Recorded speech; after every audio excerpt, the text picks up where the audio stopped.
From Blackfoot to Teton, we've got your District 6 breakdown right here on the East Idaho Prepcast with Lance Taylor. That's right. It is another edition of the East Idaho Prepcast on IdahoSports.com, where we're breaking out everything in Districts 5 and 6 in the state of Idaho each and every week. My name is Brandon Baney, and joining us today on the road, because he's a real go-getter and a guy that's always on the go. Hey, it's Lance Taylor. Lance, what's going on? Not a lot. Just north of Las Vegas. Awesome. Way back from Phoenix. But so everybody knows I'm driving safely. This is on speaker. And as you can see, Lance's eyes are on the road, so he's not That's right.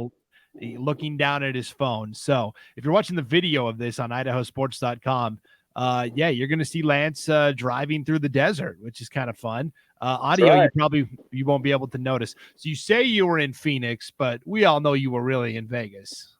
Well, that's right. I mean, got to make ends meet somehow. That's right. Yeah. Blackjack tables were calling my name. Definitely. You were in Phoenix for some work, and now you're driving back to the great state of Idaho. I am. To do some you got any basketball on the schedule this week, Lance? I've got to do PA for a game. I don't have another Idaho sports game till next week because the North Fremont one got canceled. Yeah. Or got postponed because of Firth being sick. Yes, there's been a ton of games getting wiped out here.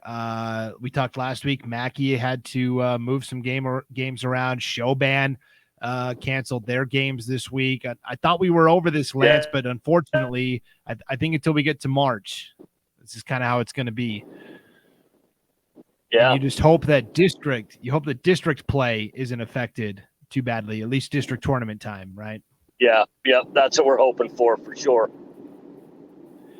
Yeah, I think last year only one team actually had to forfeit a game at districts because of COVID, and it was one of the smaller schools over in District 3, North Star Charter or somebody like that had to forfeit a game. But otherwise, we went through relatively unscathed, and all the state tournaments went off without a hitch. So it was pretty fun. Let's just dive right into it. Talking hoops here. The big storylines, and we'll just kind of start boys basketball, then go to girls, and we'll work our way down 5A through 1A. Not much has changed in 5A, the High Country Conference, right? Madison is still the lead horse, 10-3 overall, 4-0 in the conference. Rigby is 10-4 overall, 2-1 in league. They lost that close game to Madison last week, 56-52. They will rematch next Wednesday, the 26th. So when we're recording next week, Lance, we'll be able to break down that rematch. Yeah, we will. And that should be very good. In fact, Madison to me was the biggest question with the 5A going into this year.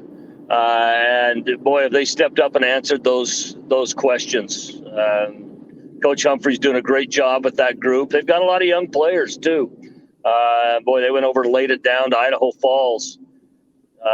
They're just that Madison team is good. They are a tough defensive assignment. They got a lot of people that can score. Yeah, with a new head coach, but the program is still excellent, and so they haven't missed a beat at all. And Rigby, we've talked about better than I had anticipated coming in because they lost a lot to graduation as well. So it'll be a lot of fun to watch those two duke it out. And in terms of representation, District 5 and 6, the High Country Conference, will get 2 teams to state this year. So you figure at this point, Madison and Rigby look pretty solid there. I think there's a clear line between those two and the other 3 teams. Yeah, there's a drop off when you get after. I think, Thunder Ridge is what everybody thought they would be this year.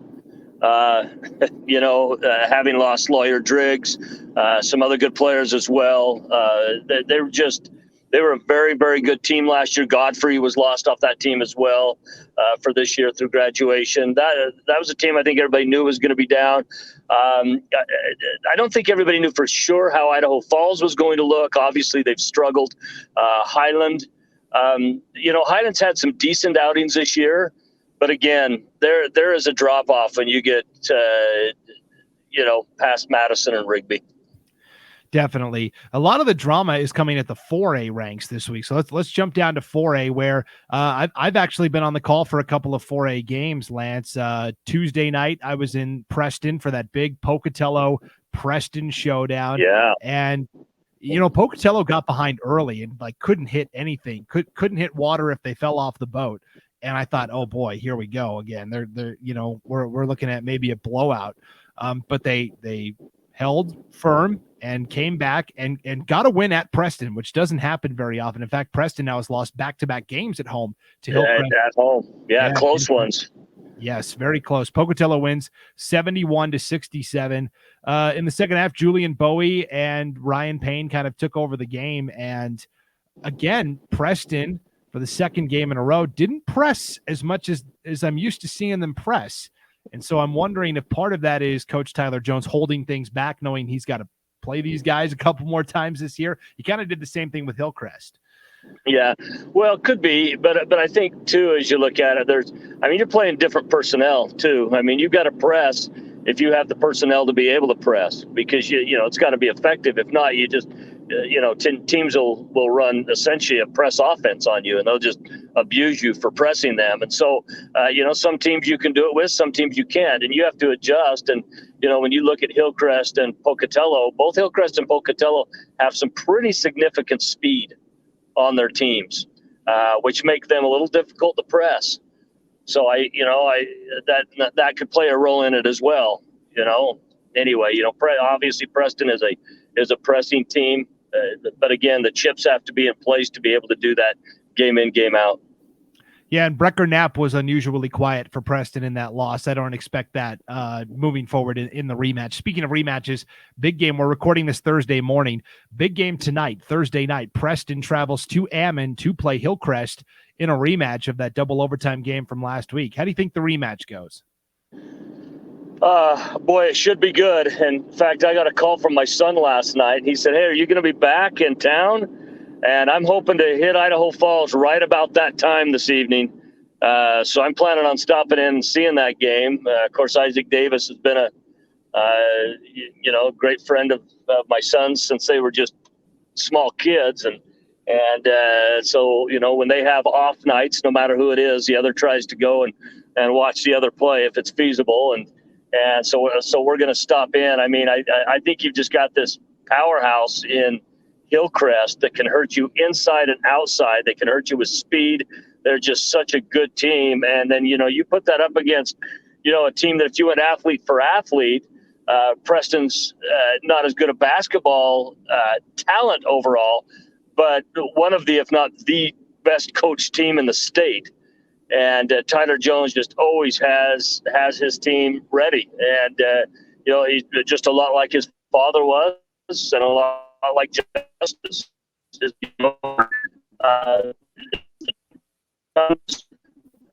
just be able to coach to the level that they have, and are competitive no matter what. Yep, for sure. Lance, you hit a bit of a rough patch there with your cell phone. But we got the gist. Coach Jones, his teams always get better at the end of the year, just like his brother Justin at Rigby and his father Terry, who was so great back in the day. This is a big stretch for Preston. They are on the road at Hillcrest, at Century, at Pocatello, at Highland. 4 games in a row that could kind of make or break things for Preston. So we'll see how that goes. Century, meanwhile, continues to play well. They blew out Twin Falls by nearly 30 points on Tuesday night. I mean, this league is crazy. Century 12-3, Pocatello 11-2, Preston 11-3. Again, only one of those teams is going to get to go to state. All 3 of those teams are better than everybody in District 6 outside of Hillcrest. And I have no problem saying that, and the fans in District 6 are probably going to hate me for that, but that's just the reality. And it's not fair that, right? Well, and I think, you take 4A the rest of the state. I think if you put any of those 3 teams into any 4A district, with the exception of District 6, they are probably the only team in that district. Yes. District 6, you have Hillcrest, but you put them against any other group, and I think they're the top team. Now, that's not to disrespect Jerome. Jerome's obviously having a good season. I don't give any disrespect to them, but I just think that Pocatello, Preston, and Century are that good. Now, I know Jerome did beat Preston earlier this year. I think if they rematched, it would be a different outcome. Yeah. Right. I think you can make the argument that the four best teams, or four of the top five, Middleton's very good, obviously. Four of the top five come from East Idaho. So, yeah. The other big game we've got tonight on IdahoSports.com is a District 6 boys matchup. Blackfoot will travel to Shelley to play the Russets. I'll be on the call for that game tonight from Shelley. Blackfoot is a team, they're 1-0 in conference, which is what counts, but they're 6-7 overall. And they come into this game on a 3-game losing streak. They've lost to Madison, Century, and Rigby. No shame in that. But for Shelley, they've kind of had a nice renaissance this year. Shelley has come back and with a record of 8-6, 2-1 in conference, and the winner of this game kind of takes command of that second position in the conference. Yeah, they do, and for as good as Shelley started out, they've struggled as of late. They got mercy ruled by Sugar Salem. They lost to Teton. They got blown out pretty good by Hillcrest. And I just think these two teams tonight are both looking at it and saying, we need this win, not only for district purposes, but for emotional purposes. You got Blackfoot coming off that pretty big blowout loss to Rigby as well. And obviously Rigby's a 5A compared to a 4A, but nonetheless, it's your mindset of coming in and out. When you're on the floor, you don't care if ththey're 5A, 4A, 3A, 2A, 1A. It doesn't matter. It's just a ball game. And you leave with a certain feeling no matter what. And I think Blackfoot desperately wants a win. Obviously, Shelley did pick up a win over Bonneville, but I think overall, Shelley's looking, saying we got to get back on track the same way we started the season. Yeah, that win over Bonneville snapped a 5-game losing streak for the Russets on Tuesday night. So this is a big important matchup tonight for both of these teams. And again, that will be live on IdahoSports.com. Myself and Sean Kane will be on the call from Shelley. Let's move to the 3A ranks. Marsh Valley is no longer the top-ranked team in the coaches poll. They got leapfrogged by McCall Donnelly, and then McCall Donnelly went out and lost to Fruitland. So we'll probably see the Eagles back in that top spot. Yeah. And McCall lost to a Fruitland team that I just don't think is that good either. Right. So, and that was a double-edged sword loss. One is you just needed the win. You've just made the number one team. And number two, it's a conference game. Right. And a bit of a head scratcher for sure. We're setting up for this collision between Marsh Valley 10-2 and Snake River 13-2. They don't play each other until February. They'll play in Blackfoot February 2nd, and then in Aramo on February 11th. So we'll have to wait just a little bit longer. My question to you, Lance, is no matter which one of these teams wins the district or wins the district tournament, the second place team, I feel pretty confident saying whoever doesn't win that district will easily defeat Teton, Sugar Salem, South Fremont in that play-in game, whoever emerges from District 6. What do you think? Yeah, I believe they're going to get two teams in the tournament. I believe they're going to get two teams into the tournament. We'll see how it turns out. I meant we'll see District 5 get two teams in the tournament. District 6. I believe District 5 gets two teams into the tournament. We'll see how District 6 turns out. Right now it's kind of up in the air. See that times looks times. So it'll be interesting to see. Yes, for sure. Again, we lost you for a little bit there, but I think I got the gist of it. District 5 going to get two teams to state. Snake River, Marsh Valley. District 5 to get two teams to state. Yep. Doesn't really matter the order either because they're seeded based on Max Prep's rankings now. So 2A District 5, we're starting to get a little bit of clarity. West Side is now 3-0 in the conference, 9-5 overall. Aberdeen is 2-0 and 9-6. I got to see Aberdeen play last Saturday against Rath River in a non-conference game, and Aberdeen looked good. Justice Bright was a force in the open floor. He played awesome.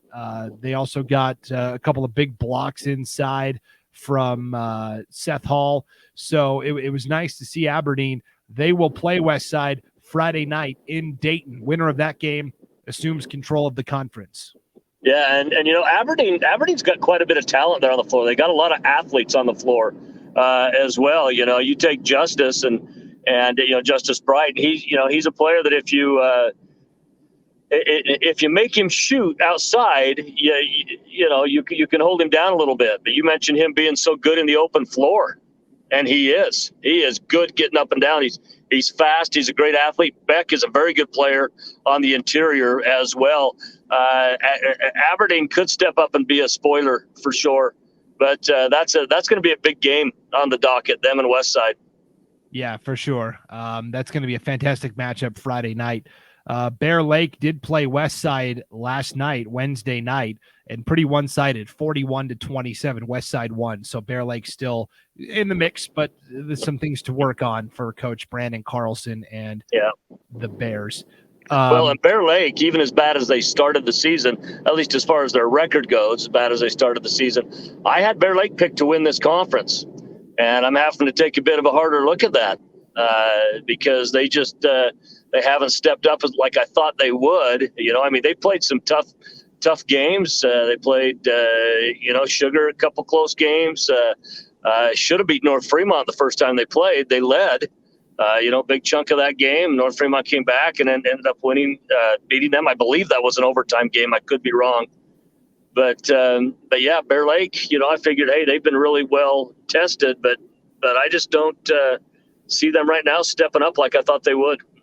Yeah, it's just such a grind for them to score offensively. They're averaging 39 points a game, and it's hard for them to manufacture that offense sometimes. Yeah. I will say winning this district is crucial, winning this district tournament, because the second place team from District 5 will have to play the third place team from District 3 in a state play-in game. And between Ambrose, Melba, and Nampa Christian, I think all three of those teams right now are better than anybody from District 5. So it's going to be absolutely critical that Westside, Aberdeen, Bear Lake, whoever wins districts and assures themselves a spot at state. Yeah. Well, and you take, Ambrose and Melba. I mean, they're right up there as two of those top teams in the state, in my opinion. They're both very, very good. And to be honest with you, looking at it right now, I think that third place team out of that conference probably ends up going in. Yeah, because Nampa Christian just beat Ambrose, and they're the third team currently. So yeah, that's right. Yeah, I agree with you there, Lance. District 6, the Nuclear Conference. North Fremont is good. What else is new? 11-1 overall, 2-0 in the conference. What do we make of this Ryrie team? They came in with a lot of buzz. A lot of the coaches in their preseason ballots for our preseason coaches poll said, watch out for Ryrie. They've got some guys. Chris Kern, the 6'2 senior, has been phenomenal. And Landon Johnson has also been spectacular for Ryrie this year. What do we make of them? They come in with an 11-3 record. They're 2-1 in the conference. I think with Ryrie, the key is consistency. You're going to have to stay consistent in the way you play every single night. I think North is the team to beat there, but Firth is good enough to step up and knock anybody off in that conference. Ryrie's good enough to step up and knock anybody off in that conference. But I believe personally that Ryrie is the second best team in that conference. I believe they are. I think they've proven it. They've beat some bigger opponents. They've been tough throughout the year, but they're going to have consistency in the way that they play, which is one thing that really benefits North Fremont. The way they play ball, they are consistent. They know who they are, and even more importantly, they know who they are not. And I think they know that. I think they have a better grasp on that than any team in the conference. But I think if Ryrie steps up and can figure out who they are and who they are not to that same level, Ryrie could very well win the conference. Yeah, I mean, I'm not picking them to win it. I'm just saying they could. Right. I mean, this is how close it was. They played North Fremont in December, lost by 2, 55-53. They just beat Firth last Saturday night, 55-49. And so all three of those teams, like you said, Lance, I think are all capable of beating each other. They'll play Firth. Ryrie will play Firth on February 2nd, and then they conclude their regular season at home against North Fremont on February 11th. What a game that'll be. Yeah, and I think you have those three, and then everybody else is quite a distant gap behind them. Salmon's not going to make a run at it. The West Jefferson is not going to make a run at it. Yep, I agree there. 1A D1, still not much to talk about. Grace 10-4, Butte County 8-3. We're still waiting for those two teams to play each other, and we finally get it Friday night in Arco, and then they will rematch in Grace February 4th. How do you think this game goes Friday night, Lance? I think Grace ends up taking that. I think Grace is that good. I like Grace. I was curious to see what was going to happen with Grace and North Gem that last game, and obviously you're talking a D1 and a D2, but I felt all year North Gem's a very good team, and Grace laid it to them. Grace is a very good ball club, and I picked Grace to win this game. I think it'll be a good game, but I think Grace is that tough. Yeah, it'll be interesting for sure. Butte County comes in on a 6-game winning streak, but they've had some close ones. They just beat Filer by 1 point last Saturday, and I that's a team I've seen in person, and that's a team that's kind of similar to like a Bear Lake. They really struggle to score the basketball. So, but that's also a 3A versus a 1A D1. So yeah, that's right. Yep. In the 1A D2 Rocky Mountain Conference, it's still Rockland's deal, and North Gem is right there as well. We're waiting for those two teams to rematch. North Gem technically in first, 9-1 in the conference. Rockland a half game behind at 8-1. They're both 10-2 overall. Water Springs has fallen out just a little bit, 7-3 in the conference, 9-3 overall. Water Springs has lost to Rockland twice, and North Gem as well. So the Cowboys have the upper edge on Rockland right now because of that 3-point win in Bancroft. But they will play each other on Friday, the 28th of January. So next Friday night, we will have a girls-boys varsity doubleheader from Rockland Friday night as Mackey comes to town. In terms of the boys game, Rockland won't have any problems. Mackey is really struggling, but it'll be nice to get to see Rockland on IdahoSports.com, one of the best boys teams in the state. Yeah, it will be, and Coach Nill's doing a great job there. I think Rockland right now is everything that we thought they would be. They're a very good team, but I think the surprise of the conference at this point has got to be North Gem, and I picked that as we were starting the season. The North Gem would be a very, very, very good team, just like their football team. They stepped up, they were tough. Now, whether they've got what it takes to go all the way, that's one thing. But they are a very, very game and tough opponent for anybody who steps up. I think, state-wise, who knows?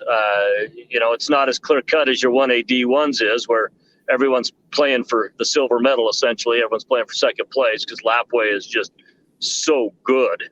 Right. But and that's not to insult any programs or any coaches or anything like that, but Lapway is very, very, very good. Yes. In fact, good enough that they might, I'm not saying they might be the best team in the state at any size.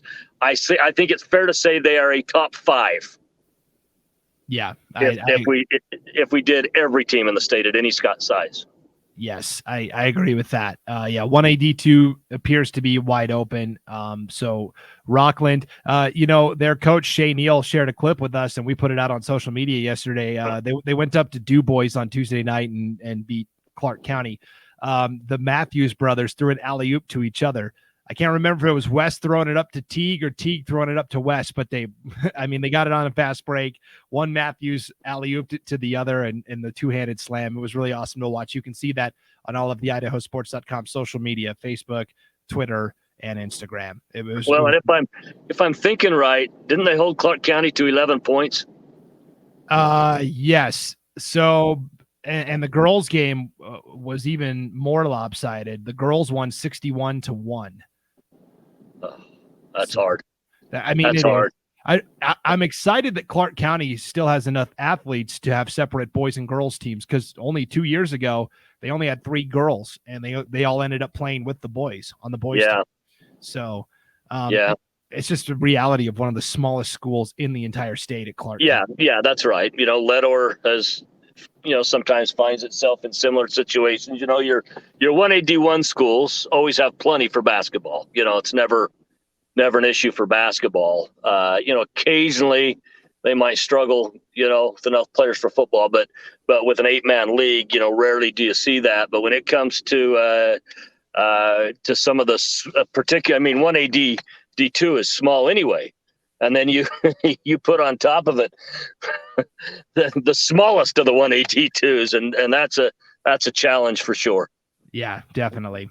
Well, let's keep it with girls basketball, and we'll switch over to girls basketball. Let's keep it at the 1A D2 level. Again, the first game of that girls boys varsity doubleheader on Friday night on IdahoSports.com. Mackey at Rockland.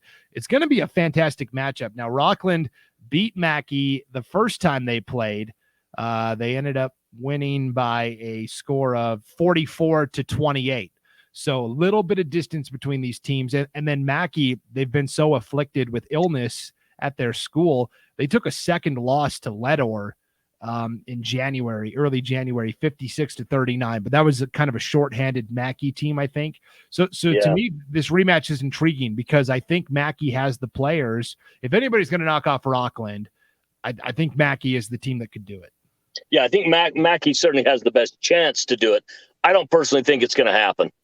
But if anybody does have a chance, you're correct. It would be Mackey. And I think we'll see those two teams advancing to state. Although, North Gem is also lurking. They are 9-3 in the conference, 9-7 overall.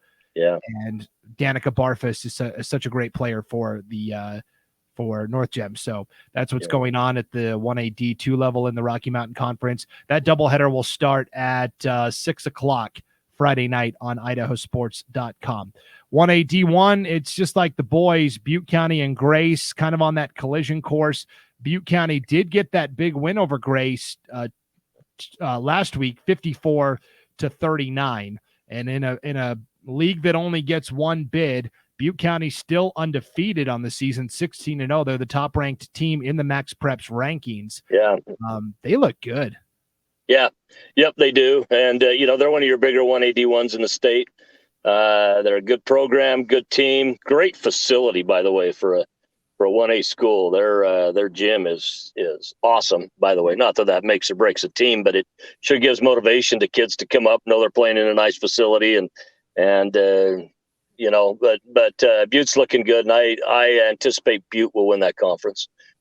They do get the rematch in Arco with Grace on Friday night. So, we'll see if the Grizzlies can maybe topple the Pirates dynasty so far this year, but that'll be a fun rematch. Butte County did win the first game 54-39. So we'll see what happens there. 2A girls, as we move on up the ranks here. Ryrie girls still looking very strong in the nuclear conference, 13-4 overall, 5-0 in the league. West J is second at 3-1, but they're 6-9 overall. My question is who's the second best team out of this district? Well, it probably is West J. I think there's a sizable drop off after Ryrie, a sizable drop off, but I think West J is probably your second best team in the league. Okay, I only asked that because that league gets 2 teams to state. So that's right. So we can kind of pencil in Ryrie, and I guess maybe we'll find out. West J Ryrie plays North Fremont on Friday. Yeah. Or they played North Fremont last Friday. North Fremont really pushed Ryrie in the 2 matchups. Ryrie escaped with 45-42. And then 35-34 wins. So they beat North Fremont twice by a combined 4 points. Yeah, and I think Ryrie is good, but I think North Fremont's very well coached. There's no question about it. They've got a good team, but I just think when push comes to shove and it comes down to it all, I think Ryrie is going to really separate themselves when it comes to district tournament play. Yeah, and as we're recording this, North Fremont was scheduled to play West J in girls basketball last night. We didn't get a score yet, but it's also, I've found the nuclear conference is the hardest to get scores from at times. But that also could mean that the game wasn't played because of illnesses, right? I believe could be. North Fremont canceled the boys game this week. I don't know if that affected the girls at all or not. So yeah. But either way, North Fremont and West J and Ryrie are all going to be competing for the 3 spots to stay there. And I wasn't able to pull anything up on that. I'm kind of one of those sports junkies. So as I sit down, oftentimes lay down at night and things like that in my bed, after I get done reading and things, I'll go on YouTube, I'll go on other sources and try to find streams of games that were going on, that were in our area, teams in our area, and I'll try to pull those up. And for most every team, 5A down to 1A D2, at least in our end of the state, I have seen most all of those teams play, at least on video. Yep. I'm in the same boat. I've seen a lot of the teams from districts 5 and 6 play. 2 teams I saw in person, Lance, were Soda Springs and Aberdeen last Friday night. This was the big showdown in the Southeast Idaho Conference. And, I've been banging you and I have both been banging the drum for Soda Springs. Sure. Time and again this year, and you look and they're 7-10, whatever. They're good. They played a gauntlet of a schedule, knowing that hey, we're going to be a pretty good team this year. I mean, the game with Aberdeen was never really close. I mean, they ended up winning 43-36, but that final score, Soda Springs sat in a 2-3 zone the entire game, and Aberdeen still tried to pound the ball inside down low with the Watsons. Ellie and Emma, and it didn't work. But they never adapted. They continued to just try and fit the round hole into the square peg. Yeah. Well, I think with Soda Springs, what you have is you have a team, particularly defensively with that 2-3, that's very similar to what Sugar is at the 3A level. That is just, they've got it mastered. They've just got it mastered. I mean, Svanevelt, has been with those kids for so long. They know his system. They know how to run it. Very similar to what Carpenter does at Sugar Salem. I think Carpenter this year is doing it with more talent, but overall, I mean, Soda Springs is a good team. You cannot look at their record. You have to look at the schedule. I mean, you just have to look with your eyes. Just watch them play, and they passed the eye test, no question. Yeah. And I've got bad news for everybody. Their entire starting 5 is underclassmen. That's right. You have Taylor Billman and Zapea Thompson are juniors. Yep. You have Kinley Osborne and Janetti Garbett, who are sophomores, and they start a freshman, Abby Gooden. Yeah. It's not unreasonable that they could win it this year. Yeah. And having said that, what does that say for next year? And potentially the year after. I mean, they're going to be good for a while. Yeah, Janetti Garbett, she's got the size. She's 6'1" and a sophomore, and she is a ball handler. She's smooth. Yep. I'm sure a few colleges have already started to inquire, but her stock's going to rise. I mean, it certainly is. I've had a chance to see them live, as you have had a chance to see them live. I saw them against a really good Sugar Salem team earlier on in the season as well. And again, that was a loss for Soda Springs, but that's the one when you and I did a show after that, when we were both talking about don't let that fool you. Soda is very good. Yes, for sure. And so now you've got a tie for second place in the conference. Westside and Aberdeen are both 3-2 in the league, and they're very similar overall. Westside's 13-4. Aberdeen is 12-4. They don't play until the regular season finale, January 26th, next Wednesday. So that game's in Dayton, and that will be a huge one for sure. Yeah, and I really don't know what to make of that game. I have seen both those teams on video this year, but I don't know what to make of that. That's if that were a Vegas game, that would be a pick'em.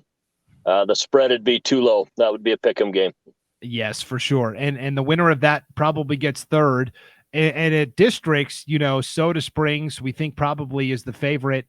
whoever takes second place, just like the boys, is going to have to play the third place team from over in District 3. We know District 3's already got two of the best teams in the state, Coal Valley Christian and Melba, and New Plymouth. New Plymouth is no slouch either. So no, they're not. In fact, I think the second place, or I think District 5 only sends one team to state.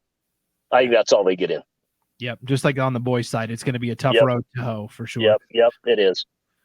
Okay, 3A hoops. Sugar Salem continues to be the top-ranked team in the state, 15-2, 3-0 in the conference. South Fremont and Teton have both been pretty consistently ranked in the coaches' polls this year, I think based on the strengths of their schedules, right? Because Teton's 10-8, South Fremont's 10-6. My question to you, Lance, is what do we make of those two teams? It's hard to tell because they get overshadowed by Sugar so much. Yeah, and all you got to do is look at Sugar's record. And you can see the difference between those teams right there. I mean, Sugar, the week and a half ago, a game that I actually did PA for, Ridgeview came in from Cache Valley out of Utah, the number one ranked 4A team in the state of Utah, 12-0. And the final score doesn't show the absolute shellacking the Sugar put on them. The records have just been a lot different. I will say this. Teton, and I said this last year, Teton might have the best overall athletes on their team. Meaning if we went out on a track, they might have the best athletes, the fastest, and stuff. But it's a team, as I watch them play, they don't have a ton of basketball players. They've got a lot of athletes, not a ton of basketball players. So their scoring has to come kind of from certain angles and certain levels. However, having said that, they got down early to Sugar Salem in Sugar and then had a great second half. I think they were within a point or two of actually winning the second half. So they're a very good team. Teton is, and they're a team that could very well get into the state tournament.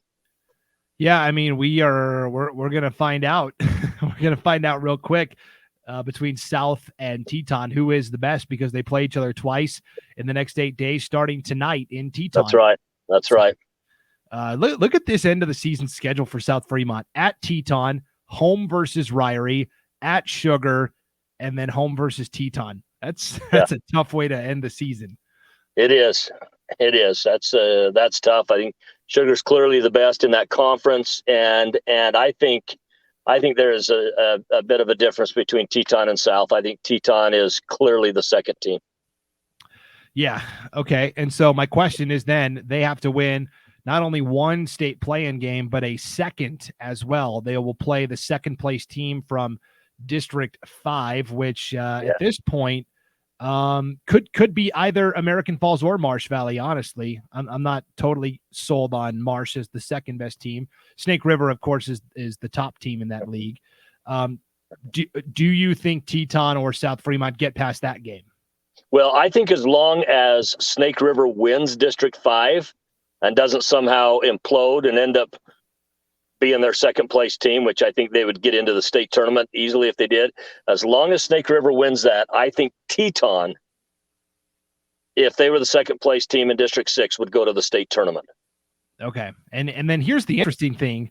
Then they have to play a second play-in game against the second place team from District 4. And I think that actually is an easier matchup than whoever they would play from District 5. Yep, that's right. So I think the key, what's going to determine it, obviously you have to play whoever's in front of you, but I think what determines it is getting past the District 5 team. Yeah, that's just an odd quirk this year in the play-in games.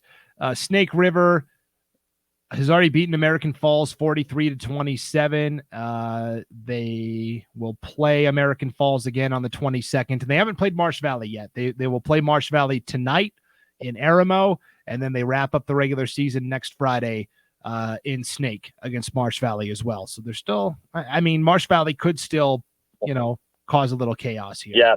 And Marsh Valley is one of those teams. I was talking to their coach last year, and I said, you guys, because they're such a guard-based team, they just don't have any bigs. And I just said, you guys are one big man away from being a team that could potentially compete for a state championship. I've had a chance to watch them play this year. I've watched Snake on a couple different occasions as well. But this Marsh Valley team is good, and they can hurt you from deep. The place that they get hurt again is they just don't have size. Yep, for sure. 4A girls, I got to see Blackfoot for the first time last night. It was a game on IdahoSports.com. Blackfoot played Shelley, and man, the Broncos 18-0, 6-0 in the conference. They are the real deal. They've got, it's not even just their top five, their starting five. You know, when they go to the bench and bring in Marley Piper, I mean, she could start for pretty much every team in the conference, I feel like. And That's right. And even Kendall and Anderson comes in and gives them a good boost as well. They're really, their top 7 players are all phenomenal. Yep, they are for sure. Shelley had an interesting strategy last night, and it worked for a half, Lance. They basically sat back in a zone and doubled Hadley Humphreys all the time and said, you guys go ahead and shoot from the outside. We're not going to get beat on the boards or underneath by Hadley Humphreys. And that led to a lot of wide open threes for Blackfoot in the first half. And they made some, but they missed just enough to keep Shelley in it, to the point where Kiana Wright, you know, nobody was even coming out to guard her. She's the other big on that Blackfoot team. And so she was shooting deep twos and hitting a lot of them. And then on the other end, Shelley decided, you know, we're going to let it fly from 3 and see if that can, because we're not going to take it inside against Hadley Humphreys. Yeah, that's right. And I think, you know, Shelley's got some talent. They're nowhere near right now where Blackfoot is. I get a chance actually to see Shelley's girls tomorrow night as they visit Sugar Salem. But you know, Shelley, I think, is probably another year away from really competing for that district championship. Yeah, I completely agree. They, for a half, shot it really well. Taylor Otley ended the night with 6 threes, which is not a school record, but you know, I think it's a good night. Record. Yes, and Brindley Cannon played well. You know, Shelley's 2 best players are a sophomore and a freshman, Brindley Cannon and Mia Williams, and so it's just trying to get a little size around those players to complement. Brindley Cannon is the tallest player at 5'10". She's also the point guard. So she runs the point on offense, and then she's usually guarding the 5 on defense. Yeah, of course. She comes from a good basketball family. She got a twin brother that's playing on the boys team right now. He splits JV varsity time. I know the parents really well. Her mother played at Ricks College and then Idaho State University, and her dad played at Ricks College and then College of Idaho. Back when it was Albertson's College as well. And of course, I've known Seth for a long time. Him and I were on our LDS missions together. We served in the same mission. We played a lot of ball with each other. And of course, Brindley's oldest brother, McKay, played at BYU. Yeah, good basketball family. And I'm really impressed with Jessica Carlson, the Shelley head coach. Year 1, this is year 3 now for her. Year 1, Shelley went 1-20. Year 2, they got 4 wins last year. They were 4-18, and this year now they're 10-7. I mean, it's great turnaround. Well, you start to see the progress. You know, a lot of people think, oh, that should take place immediately. It just doesn't. It takes time. You know, you're trying to turn a mentality around. You're trying to turn, or you're trying to place talent in the right spots to where it gives you a best opportunity to win a ball game. And she's doing a very good job. Cannon's also helping her coach there as well. Yeah, for sure. And so the big game in Class 4A Friday night in Blackfoot, Skyline will play Blackfoot. The first game, Blackfoot won pretty handily, 62-38, but that was back on December 18th. I think this is a Skyline team that's finally started to gel a little bit under a great coach, Ty Keck. Yeah, they are. I don't see the game going any different than it did last time, to be honest with you. They do have some good players. They got the Shippen sisters that are obviously, you know, very good players. But again, I think that's a team that's a year or 2 away from, probably a year away from being a threat to potentially win the conference. I see this game being 20 plus. Okay. Point victory, you know, for Blackfoot. However, you know, Skyline went over last weekend and played a really tough first half against Sugar, you know, before Sugar took control and kind of blew them out in the second. But there's definitely some talent there. I just think the youth is giving them some consistency problems. Yes, and a blowout doesn't necessarily indicate anything about Skyline, just that Blackfoot's really good. That Blackfoot led by 6 at halftime last night against Shelley. They ended up winning by 30. Yeah. I mean, that's just how good Blackfoot is. Yep. Who that conference will get 2 teams to state, Lance. Who gets that second spot? Skyline, Shelley, and Bonneville have all looked capable at times. Yeah. I think it's probably going to be Shelley, or pardon me, probably going to be Skyline. Okay. I think that's probably going to be the next best team.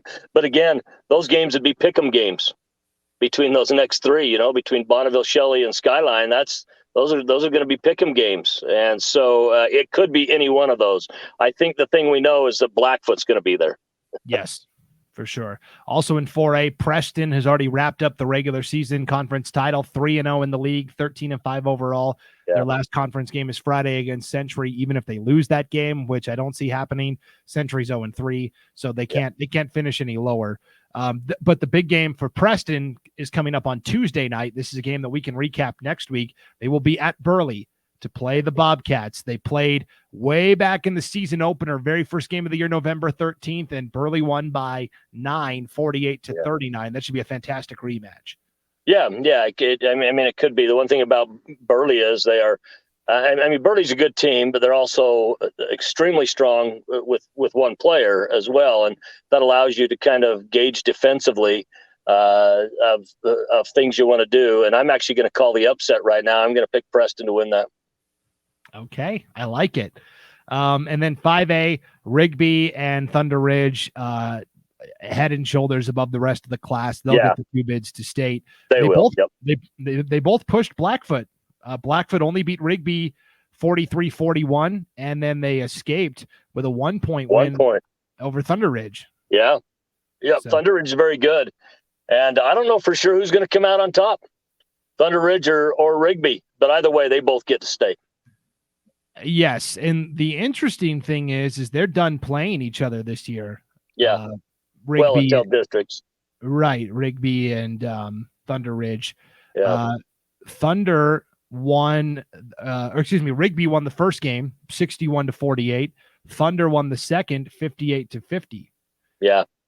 And so I don't know how they settle the tie of who gets the 1 seed at districts, assuming they both win out and each finish. Well, you look at your other opponents and see your other conference opponents and see who ended there. But if they both end up winning out, you got the split. It's a coin toss. Okay. That's how it's always been decided. Yep. Well, and the reason we bring that up is because that bracket is a little different than other ones where the number 2 seed actually gets a first round bye and the number 1 seed will play the number 5 seed. But provided the number 1 seed wins that game, they then get a bye into the championship while number 2 That's right. Semifinals. That's right. It's what you call an offset bye. Yeah. And and who knows? It could be either one of those teams, but I think they both end up at the state tournament. Yeah, it's going to be a lot of fun to watch that unfold as we're nearing the finish line for girls basketball, boys basketball, getting into the swing of things. And hey, in terms of statewide coverage on IdahoSports.com and our game streams, East Idaho is by far the area we cover the most. The schools in East Idaho love having us there. We've got several games on the schedule. I'm going to be in Shelley tonight. I'm going to be in Rockland Friday night for a couple of games. Up and down East Idaho, we've got you covered. And if you want to see the full schedule of games that we're doing, just click on the game streams tab on the homepage at IdahoSports.com. For sure. Yeah. All right. Well, Lance, have a safe drive back. All right. You got a couple more hours to log. Yeah. Several more. Yes. About 7 or 8. So, yep. Okay. Well, thanks for joining us from the road, Lance. It was a lot of fun talking to you. You're gonna have to. Did you pack a winter jacket with you? I know it's nice and sunny and warm in Phoenix and Las Vegas, but you're coming back to like 20-degree weather. That's right. In fact, when I left last Saturday, obviously it was cold, but I put shorts on just to kind of bring it on a little bit, but I've got long pants on coming home today, so and a coat. Long pants and a coat. That's right. Good. All right. Well, thanks for tuning in to the East Idaho Prepcast here on IdahoSports.com. For Lance Taylor, I'm Brandon Baney. Enjoy the games this week, everybody, and we'll see you next time on IdahoSports.com.